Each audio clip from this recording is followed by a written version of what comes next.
हरियाणा के कुरुक्षेत्र में देश की पहली श्री कृष्ण आयुष यूनिवर्सिटी का पहला दीक्षांत समारोह 18 अप्रैल को होगा। वहीं समारोह की अध्यक्षता हरियाणा के राज्यपाल और विश्वविद्यालय के कुलाधिपति बंडारू दत्तात्रेय करेंगे, जबकि आयुष मंत्रालय के सचिव वैद्य राकेश कोटेचा मुख्य मेहमान होंगे।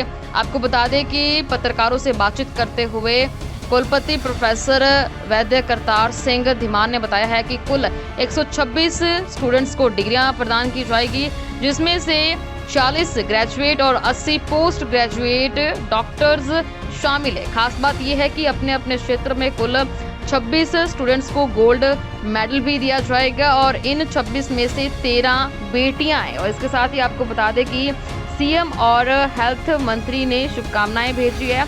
इस कार्यक्रम में पहले सीएम नायब सिंह सैनी ने और हेल्थ मंत्री आरती राव ने शामिल होना था, मगर उन्होंने शुभकामनाएं भेजी है। समारोह में पुरुषों के लिए सफेद कुर्ता पजामा और महिलाओं के लिए साड़ी ड्रेस कोड लागू किया गया।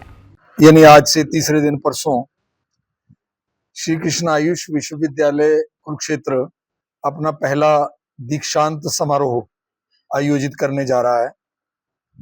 आपकी जानकारी के लिए बता दूं कि किसी भी विश्वविद्यालय का दीक्षांत समारोह उस समय आयोजित किया जाता है जब उस विश्वविद्यालय से पहला स्नातक बैच जो पास आउट हो जाता है।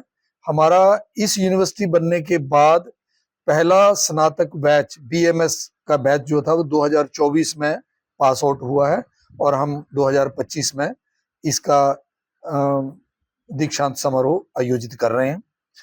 स्नातक छात्रों के साथ साथ अभी तक यहाँ जो हमारा 3 साल का MD-MS यानी पोस्ट ग्रेजुएट आयुर्वेद का जो कोर्स होता है उसके 3 बैच अभी तक निकल गए हैं, उनको भी साथ में ही इस दीक्षांत समारोह में पदवी दान जो है वो दिया जाएगा।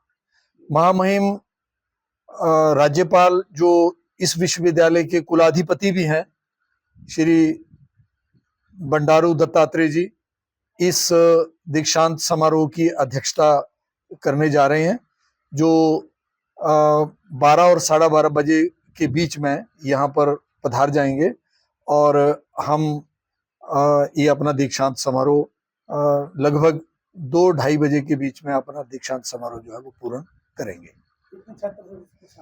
इसमें 46 स्नातक छात्रों को पदवी दान दिया जाएगा, जिसमें से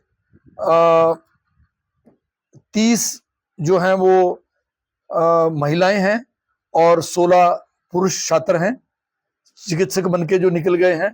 और हम इसमें 126 स्नातकोत्तर चिकित्सकों को जो पढ़ के यहाँ से जा चुके हैं उनको पदवी दान दे रहे हैं और उसमें से 41 पुरुष हैं और 85 महिलाएं हैं।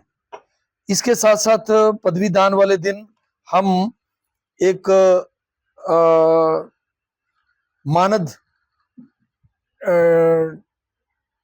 डॉक्टर ऑफ लिटरेचर D.Litt की डिग्री भी एक बड़े विख्यात भारत के वैद्यों को हम वो डिग्री देने जा रहे हैं महामहिम के हाथों।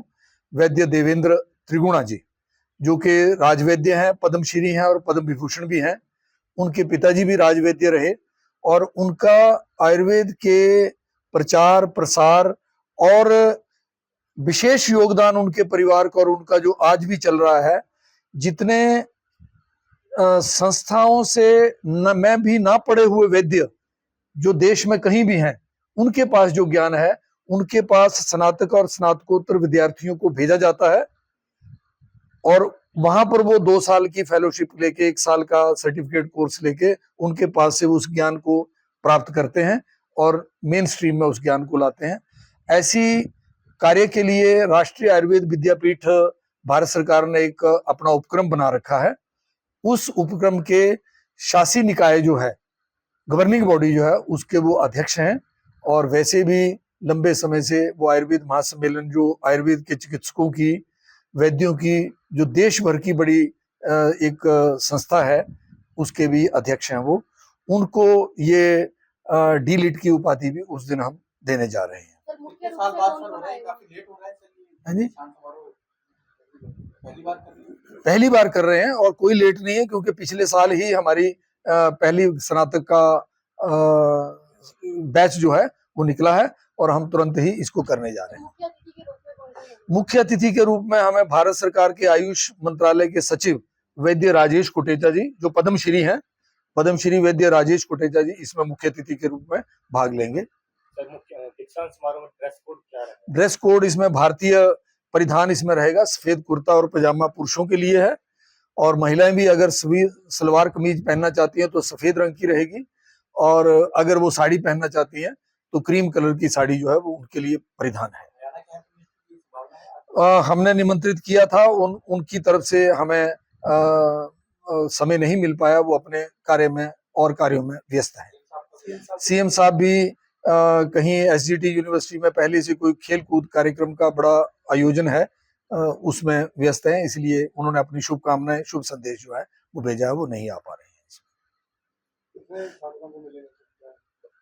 ये 126 मैंने कहा स्नातकोत्तर और 46 जो हैं वो स्नातक हैं, और इसके अतिरिक्त भी हम 26 उपाधि धारकों को जो स्नातक और स्नातकोत्तर हैं उनको स्वर्ण पदक भी इस दिन मुख्य अतिथि के हाथों से दिए जाएंगे। इन 26 स्वर्ण पदक प्राप्तकर्ताओं में भी खुशी की बात यह है कि मात्र 3 पुरुष हैं और इसमें 23 महिलाएं हैं।